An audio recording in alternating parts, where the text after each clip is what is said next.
This is the debut album from singer-songwriter Beatrice Laus, who actually has released like 4 EPs up to this point. However, I haven't heard any of them prior to the release of this album, so I went into it fresh and blind, not knowing really what to expect. And what I got after listening to the album was a refreshing revisitation of like late 90s, early 2000s alternative rock and grunge pop. There's a huge emphasis on like crushingly loud yet distinctly layered tracks with big ass pop hooks to them, and they shine in the first 3/4 of the album primarily, in my opinion. The opening track Care has some nice cut riffs as the track kind of sounds like it is being played during an end credit segment. The following track Worth It is an alt rock banger. I love the slanted rhythms and melodies that it has going for it. I At Red is a track of self-importance, not empowerment by any means, but more in the sense of realizing your autonomy and individuality to get yourself out of a rocky relationship. I really wasn't all that intrigued with the interlude Back to Mars. It doesn't really accomplish anything meaningful with its slow chord crooning. The lyrics are harking back to complicated feelings of a past relationship, but the entire album is being used to explore numerous facets of that topic, so this just kind of feels like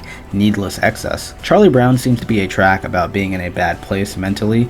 There is a line here that says, "If I could die a million times, what's the point of trying?" The sound here is very heavy throughout its duration, which I like. Emo song is about exactly what you would expect it to be, but I don't think that's inherently a bad thing. It has a medium paced tempo to it. I like the differing chord textures in the background, and the faint like proggy element is a nice touch. Sorry has a 2-minute mildly tense build-up with the subtle touches of strings before it erupts into a grungy last leg. I also like the touchy lyrics that I interpret to be about drug use and how she feels bad about the people that she adores that have had their lives affected by drugs. I also like the jangly shoegazy Further Away. It has a sound that I think complements Beatrice's iridescent vocals well, and I also appreciate the gentle send-off. And HOREN SARRISON is a nice hybrid between orchestral and dream pop, and it ends up being a pretty sweet song to boot as well. But past this point of the album, I felt like I'd already experienced everything it had to offer in terms of ideas due to the last 3 tracks not really providing me anything with musical substance. The track How Was Your Day features a hollow guitar lead and backseated vocals that sing about this fantasy of living with someone and asking how their day was and how much they love them. It is a very raw track. You can hear a lot of the mistakes that are being made, like the guitar creaks and vocal breaks.